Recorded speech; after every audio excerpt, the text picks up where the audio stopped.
Picture this scene unfolding in the sun-drenched plains of Zaragoza, Spain. You have this massive shimmering promise of the future just rising from the ground, a multi-billion euro battery gigafactory. And it involves the Chinese giant CATL. On paper, it looks like the ultimate win for Europe's industrial comeback. I mean, you've got billions in investment, cutting-edge tech, the promise of revitalizing a sluggish economy. But then you zoom in on the construction site and, well, the picture gets complicated. To build this thing, the plan isn't just to hire locals right away. No, it involves flying in 2,000 workers, all the way from China. And it creates this surreal, almost contradictory visual. A factory meant to save European industry is being built by a workforce imported entirely from the very competitor they were trying to manage. And it sparks this uncomfortable realization.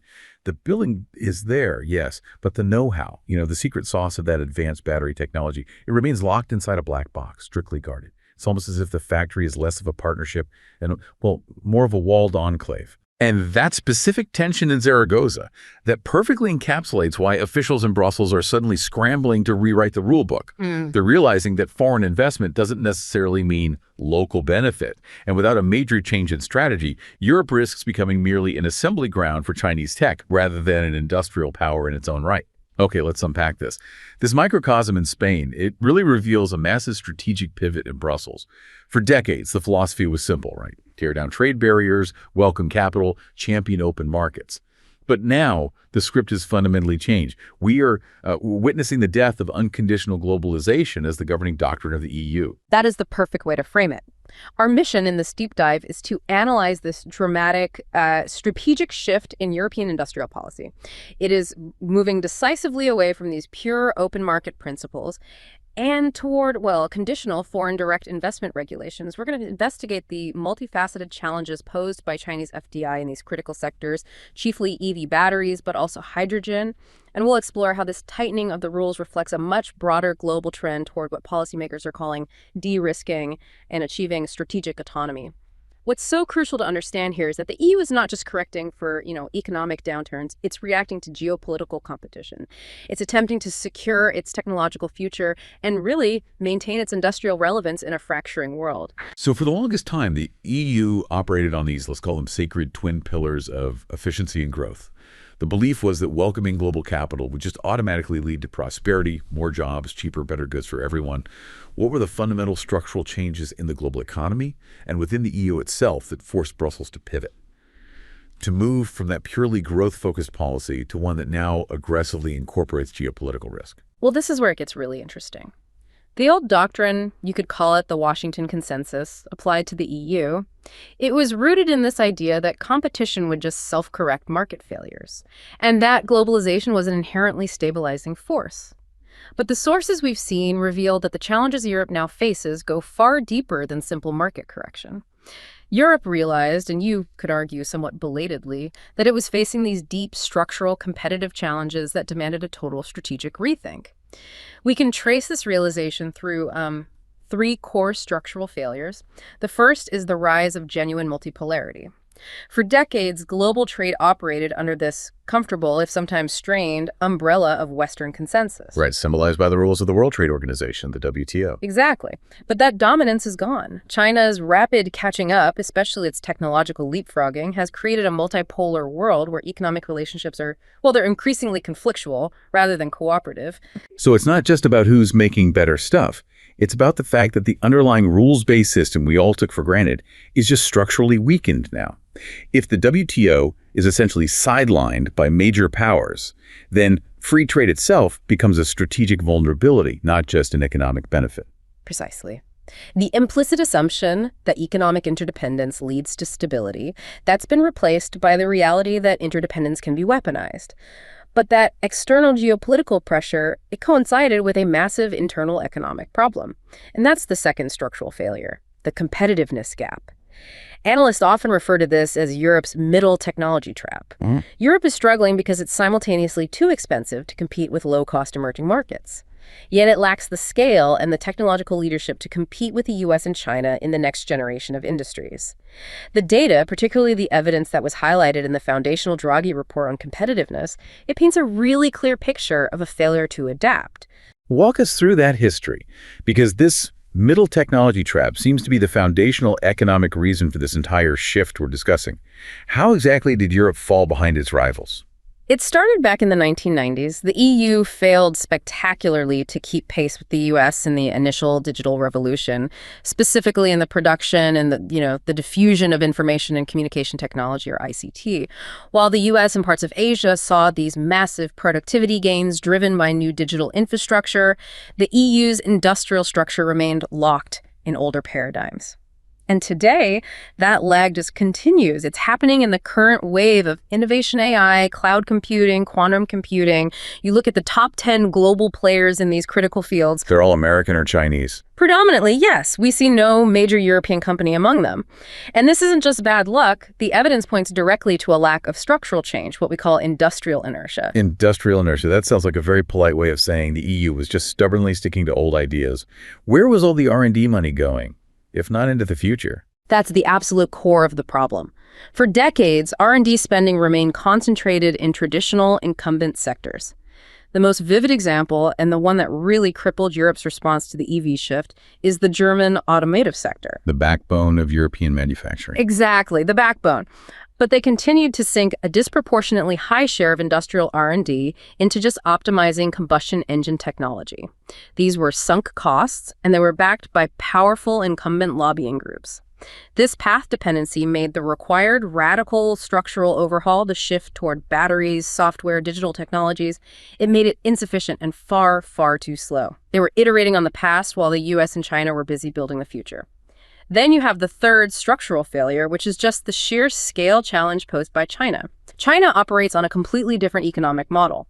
They maintain a persistently high savings rate, often around 50% of GDP.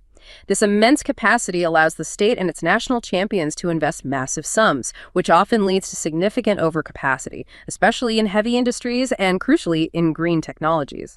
And this scale, it translates directly into market dominance, right? Absolutely. China has achieved unparalleled dominance and cost advantages in the production of green technologies, solar panels, electric vehicles, and batteries. Because they can produce at such a massive scale, the marginal costs just drop dramatically. And this poses a serious, almost existential challenge to traditional European manufacturers. European firms, they're known for quality, but they just cannot compete with Chinese firms on that scale or, crucially, on price. This is why Chinese solar panels dominate the European market, and it's why Chinese EVs are now undercutting domestic manufacturers all across the continent. So if you combine a fracturing geopolitical order, the domestic innovation deficit, that middle technology trap, and a competitor with unbeatable scale, then the old doctrine of unconditional openness basically becomes a suicide pact. The only viable response for Europe then isn't simply more openness, but defining and aggressively pursuing open strategic autonomy. That phrase, open strategic autonomy, it sounds like a contradiction in terms, doesn't it? It really does. And that tension is the policy's operating principle. How can you be open and autonomous simultaneously? Well, autonomy doesn't mean isolation. It means resilience. The strategy means securing Europe's resilience by actively reducing its strategic dependencies on unreliable international supply chains, particularly for inputs like critical raw materials or key technological components, and at the same time protecting its competitiveness in critical sectors essential for the green and digital transitions. This is explicitly a policy of de-risking, which fundamentally changes the logic of supply chains. Instead of prioritizing pure cost minimization, which often meant single sourcing from the cheapest, most efficient source, which was often China, right, the EU is now moving towards diversification. This involves favoring friend and nearshoring, meaning sourcing from politically aligned or geographically closer nations, and building safety margins for critical product areas like semiconductors, specific medical equipment, or components for green hydrogen to be produced within the EU itself. This pivot is the birth of a new, targeted, and explicitly security-framed industrial policy. And that pivot lands us squarely on the new industrial battleground, the electric vehicle and battery value chain. We saw it in the introduction with the Zaragosa factory, a €1 billion investment from CTL, that Chinese foreign direct investment is flooding into this sector. On the surface, this investment seems, essential to meet Europe's ambitious climate goals. But you've pointed out that Brussels is looking beyond the headline investment figure. Yeah. What are the tangible, on-the-ground economic and security risks that policymakers are actually trying to mitigate here? What's fascinating here is the sheer complexity of it. There are undeniable benefits. Okay. Capital injection, job creation, and competition that pushes domestic firms to innovate. But the concerns about local value erosion and security risks are mounting because the investment is often not deep enough to benefit the wider European economy. The core question is this: how much genuine value in terms of technology, high-skilled jobs, and supply chain creation actually stays in Europe? Hashtag CA.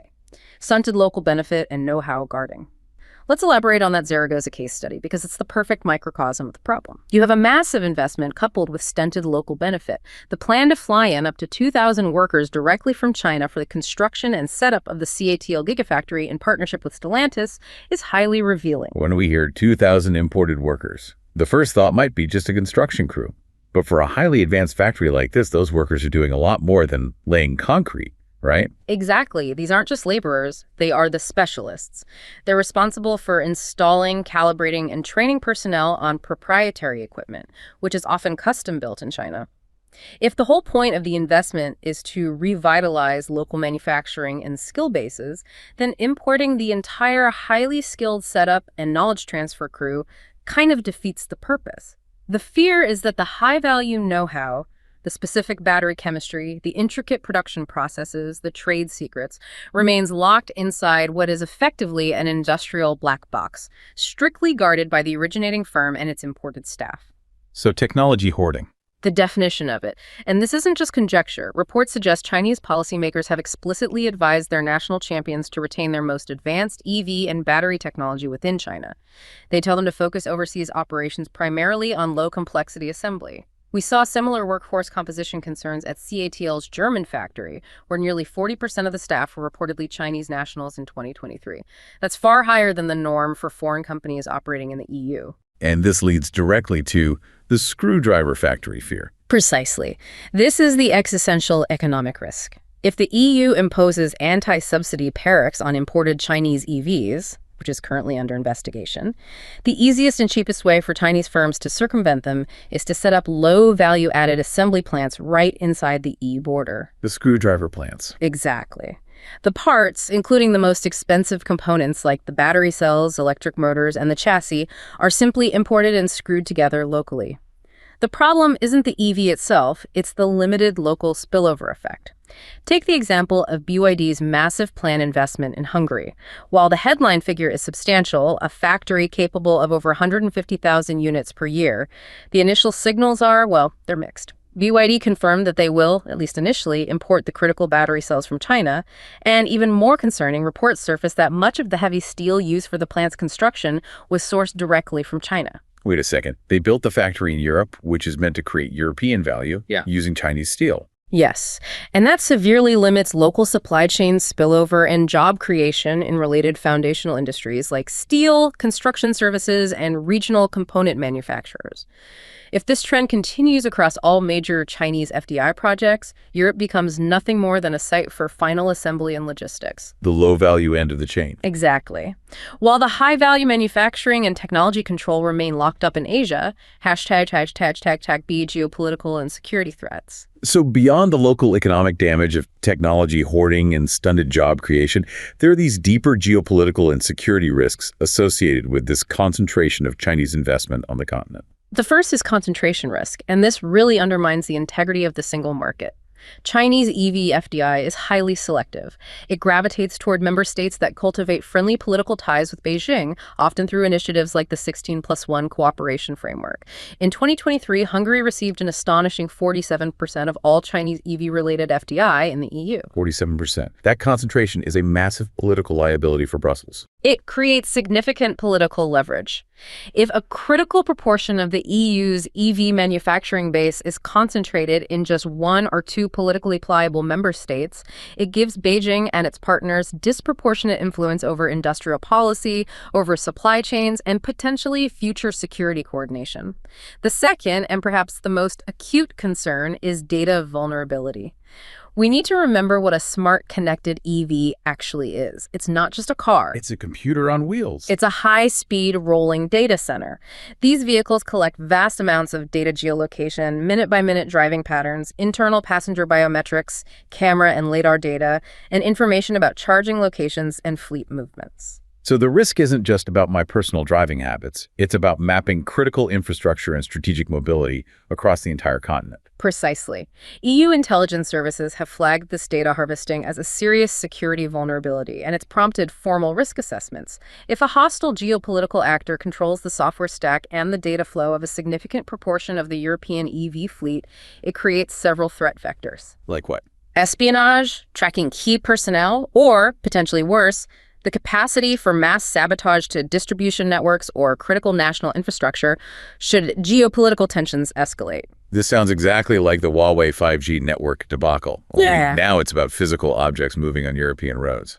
That is the policymaker's nightmare scenario. The EU introduced the 5G toolbox in 2020 as a set of guidelines to mitigate risks associated with Chinese telecom giants. But the toolbox remained entirely optional. And it was a mess. It was. Member states implemented it patchily, which led to a fragmented, uncoordinated security approach across the continent. The EU absolutely cannot afford to repeat that mistake with EVs. Given that connected cars move freely across the 27 member state borders, the mobility of these vehicles necessitates a unified, mandatory security strategy to mitigate the risk of data exposure or widespread operational disruption. The next commission is under immense pressure to establish harmonized protocols quickly to secure this critical infrastructure. Okay, so the message from Brussels is loud and clear. Foreign capital is welcome, but only on Europe's terms. We've moved to a position of welcoming Chinese FDI with open arms and a clenched fist. Since the EU can't violate its own WTO commitments by simply banning investors or imposing explicit local content tariffs, what are the specific regulatory tools, the clenched fist, it is using to enforce conditionality, to ensure that investment yields local value and adheres to these collective security standards? This is the crux of the new industrial policy. It's about utilizing non-tariff instruments to achieve industrial protection and security ends while adhering, on paper at least, to global trade rules. The strategy is subtle, it's sophisticated, and, well, sometimes it creates internal market tension. ####HeyA, mandating local value and technology. First, they had to tackle local content requirements. Explicit local content requirements, stipulating, for instance, that 70% of the EV must be sourced within Europe, are classic WTO no-goes. They're discriminatory. Exactly. They directly discriminate against foreign goods and are easily challenged. The alternative is conditioning state aid. So member states are now using their fiscal capacity to tie their national state aid packages, the subsidies, the tax breaks, all the incentives offered to attract a gigafactory to specific investment criteria that require deep local integration. So the price of entry isn't a tariff, but it's a series of binding commitments to use local suppliers, to train local talent, and to share some of the value creation. Exactly. And we see this negotiating tactic being actively deployed. Italy, for example, is reportedly negotiating with China's state-owned Dongfeng. And they're seeking explicit commitments for 45% local component sourcing and, crucially, local management and storage of customer data and critical components. And what do they get in return? Substantial government subsidies. The key difference is that the state aid is conditional on meeting these industrial policy goals, not just economic development goals. That sounds effective for getting some value creation, but it immediately creates market distortion, doesn't it?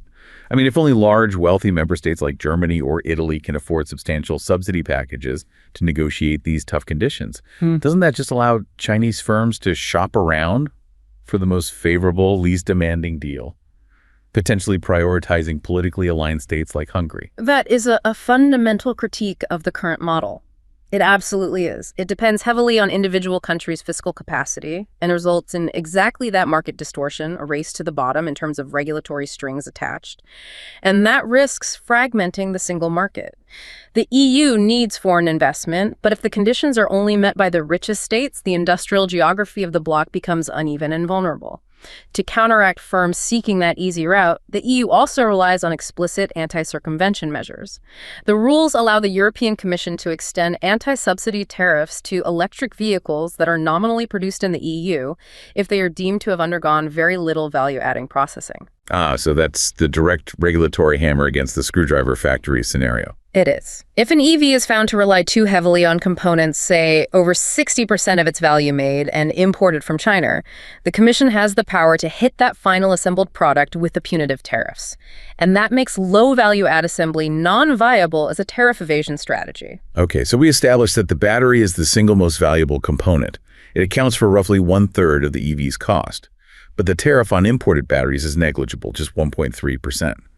So if direct tariffs are out, how does the EU plan to control this critical segment and ensure it's manufactured primarily in Europe? They shifted the policy field entirely. They moved from trade to sustainability regulation. The EU's battery regulation, which was adopted in 2023, governs the entire battery life cycle. It introduces carbon footprint declarations, due diligence requirements for raw material sourcing, and recycling targets. The strategic genius here is the battery passport. It's set to become mandatory in February 2027. It's essentially a digital ledger that tracks a battery's entire history, including, most crucially, its carbon footprint. And the entire industrial future of European battery manufacturing hinges on the methodology the EU chooses to assess this footprint. Explain that strategic decision for us. How does a calculation methodology suddenly become such a powerful industrial tool? It all comes down to electricity generation. If the EU decides that the carbon footprint calculation must be based on the average carbon emissions of the producing country's energy grid, rather than allowing the producer to use offsets via private power purchase agreements or PPAs, it creates a massive, legally compliant, non-tariff barrier that heavily favors European manufacturers. Just consider the difference. China's electricity grid relies heavily on coal, right? Right. So that gives any manufacturing process there a high embedded carbon footprint.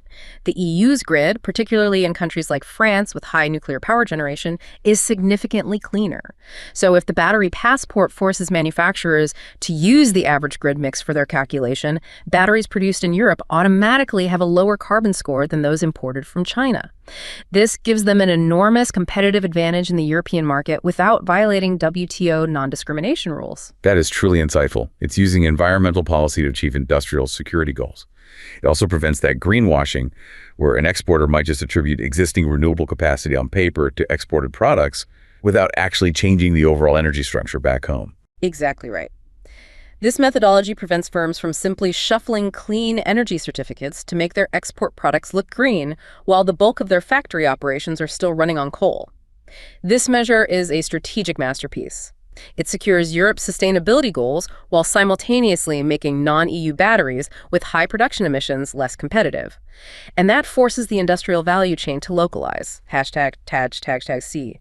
The Foreign Subsidies Regulation, FSR. So the final massive tool in this new arsenal is the Foreign Subsidies Regulation, or FSR. This directly addresses the distortionary effects of foreign state support. Give us an example of how the FSR is truly leveling the playing field. Well, the FSR, which became fully operational in 2023, is revolutionary. It's revolutionary because it gives the European Commission the power to investigate foreign firms that are benefiting from state subsidies that distort the EU market. And that's irrespective of whether those firms are currently operating in the EU or merely bidding on contracts. So it goes beyond just anti-dumping rules. Much beyond. It targets the source of the competitive advantage, the state cash itself. The prime example of the FSR in action is the CRRC enforcement case. CRRC, which is a subsidiary of the Chinese state-owned train manufacturer, was bidding on a substantial Bulgarian public procurement contract. The Commission launched an investigation under the FSR because CRRC's bid was drastically below cost, Suggesting subsidies. suggesting they had benefited from substantial state support, reportedly $1.75 billion in subsidies. And following the investigation, CRRC voluntarily withdrew the subsidized bid. Wow, that's a huge demonstration of power, forcing a major state-backed player to pull out of a European contract based on alleged foreign subsidies. It is. It demonstrates the FSR's power to enforce fair pricing and, critically, to maintain the integrity of public procurement processes. The FSR is seen as absolutely critical for maintaining a level playing field and provides very robust remedies. The Commission can impose fines, suspend production, force the repayment of subsidies, or even mandate the forced sharing of R&D results. Forced R&D sharing. That sounds like an extremely aggressive measure within a liberal market framework. Does the EU genuinely intend to use a tool that infringes so severely on intellectual property rights? The fact that the remedies are so aggressive signals the severity of the threat that policymakers perceive. While R&D sharing is a high-stakes, last-resort remedy, its very existence acts as a massive deterrent. In the context of the EV investigation, the Commission has laid the groundwork to argue that Chinese EV firms benefit from massive state subsidies throughout their value chain. This means that any future major Chinese FDI in the EV sector could immediately be scrutinized under the FSR. And that serves as a powerful, credible deterrent against market distortion, and it encourages firms to compete on genuine efficiency rather than state backing. So we spent this deep dive detailing a profound shift. The EU is moving the definition of security beyond traditional national military concerns and formally integrating it into the economic realm. This is a massive institutional change for a bloc that was historically founded on frictionless internal trade. How profound is this transformation, and what lessons is the EU taking from the earlier, stricter approach of the United States? The transformation has been radical. It's moved from a system focused on correcting economic inefficiencies to one prioritizing collective strategic autonomy and security. The institutional change is really visible in the evolution of the EU's FDI screening mechanism, #RAGA, the transformation of EU FDI screening. The scope of the EU's foreign direct investment screening mechanism has evolved through three distinct crisis-triggered stages. The first stage was the original mandate back in 2019. The Regulation 2019-4522 was deliberately limited. Its primary function was to protect member states' domestic public security interests. Brussels consciously avoided creating a centralized, powerful screening authority, and that reflected the bloc's liberal, decentralized trade position. Then the second stage was the crisis-induced change during the COVID-19 pandemic. The crisis exposed critical vulnerabilities, threats to essential strategic assets like healthcare capacity, vaccine research establishments, critical supply chains. All the things we took for granted. Exactly. And while the legal text wasn't immediately changed, the Commission issued guidance urging member states to use their domestic screening mechanisms to protect European security, the collective security interests of all member states. This was the conceptual leap, recognizing that a threat to one member's strategic capacity could undermine the Union as a whole. And the third and current stage is the formalizing economic security. This is driven by the European Economic Security Strategy, or EES, from 2023, and the proposed new FDI screening regulation of 2024. The ESS formalized the need to protect prosperity, sovereignty, and safety from new risks connected to geopolitical competition. The new FDI proposal is the policy with the real teeth, though. What does it functionally demand from member states that the 2019 version didn't? It represents a significant step towards centralized control. The proposed new FDI screening regulation makes screening certain categories of investment compulsory for member states. It's compulsory. That's new. It's a crucial, unprecedented interference. Specifically, mandatory screening applies to investments in EU companies that participate in projects or programs of EU interest, think key initiatives in semiconductors, cloud computing, or green hydrogen, or those active in areas of vital importance for the EU's collective security. This formally compels member states to act as guardians of collective European economic security interests. It shifts the mechanism from a purely domestic public security tool to a mandatory coordinated defense mechanism. #PAB, U.S. precedent. The EU's path toward economic security has been heavily influenced by the U.S., which tightened its regime earlier and much more aggressively. How does the U.S. approach, embodied in the Foreign Investment Risk Review Modernization Act, or FIRMA, compare with Europe's new direction? And what lessons does the EU draw from the power of CHIA-US? The U.S. approach was really catalyzed by the perceived threat of Chinese intellectual property theft and technological acquisition, and that led to FIRMA's enactment in 2018. This legislation formally included economic security as a core protected value, and it blurred the lines between national security and the economy that the U.S., like Europe, had traditionally maintained. FIRMA drastically expanded the jurisdiction of the Committee on Foreign Investment in the United States, or CFI-US, in two key revolutionary ways. Firstly, it allowed CFI-US to review transactions that did not result in foreign control of a U.S. company. It moved beyond the traditional M&A paradigm. That's the most significant expansion, reviewing transactions that don't even involve a takeover. What kind of passive investments fall under this new jurisdiction? We're talking about investments that provide the foreign person access to any material, non-public technical information related to critical technology, critical infrastructure, or sensitive personal data of U.S. citizens. So it's aimed at IP theft. It was a direct legislative response aimed at preventing Chinese FDI from acquiring critical technological blueprints and intellectual property under the guise of passive financial investment. The U.S. realized that even a minority state could grant access to that know-how that Europe is currently struggling to protect in Zaragoza. Secondly, FIRMA introduced the concept of a country of special concern, implicitly targeting specific actors like China and giving CFIUS more flexibility to investigate transactions based on the origin of the capital. The implication for the EU here is profound. The U.S. system, backed by a strong, centralized CFIUS with broad authority, has shown that effective protection of economic security necessitates an aggressive, highly centralized FDI review mechanism.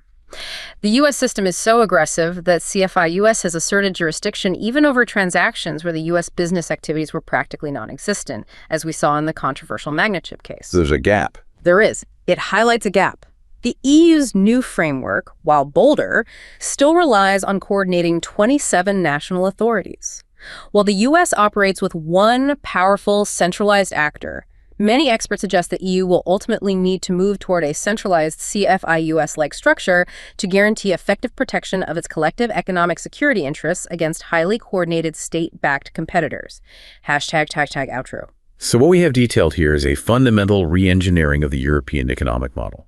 The new European policy, the conditional investment framework, the stringent application of the FSR against subsidized competition, and leveraging these sophisticated tools like the battery passport to force localization. It's fundamentally a comprehensive defensive strategy. It's designed to ensure that global players, particularly state-backed Chinese champions, cannot just extract value from the EU market. They must actively contribute to Europe's industrial and technological future. The necessity behind this shift is, well, it's profound and non-negotiable. Europe must overcome its industrial inertia. It must secure its technological leadership in cutting-edge areas like AI and green tech, and ensure resilience in a multipolar world where economic decisions are inherently geopolitical. The complexity lies in the flawless execution of this high-wire act, balancing the undeniable need for foreign capital and healthy competition with the urgent requirement for local economic value, genuine technology transfer, and collective security control. The new rules signal unequivocally that the price of entry into the European market is now explicitly tied to an investor's commitment to building Europe's future technological and industrial sovereignty. They are building a fortress, but it's one that is still selectively open for business based on a rigorous set of European terms.